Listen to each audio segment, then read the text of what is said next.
这回在风台休假呢，中部地区是敢若人道关系正常上班上课，未少人是走去到县长柯淑华的面前来表达意见，认为讲这中部地区5个县市呢，就是一个共同的生活圈，所以应该都爱共步。也那南投呢，今仔日顶部是无风无摇的，嘛有这民众是支持县长的决定。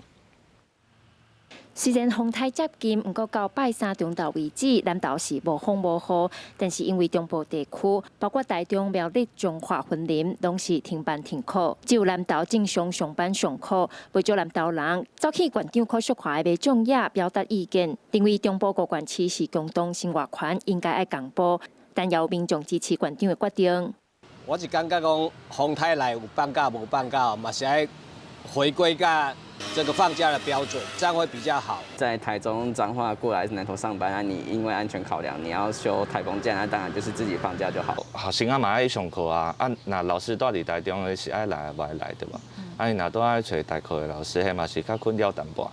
南投县政府说明，南投县拜三的风力预测。 平均风力4到5级，上大阵风6到7级。24点钟雨量预测平地无到50毫米，山区是50到100毫米，拢无达到停班停课的标准。昨天我也特别到信义，那晚上的时候我还特别打电话给仁爱乡的乡长，确定我们山区的状况。昨天并没有刮风下雨，所以我们做出了综合的判断，就是今天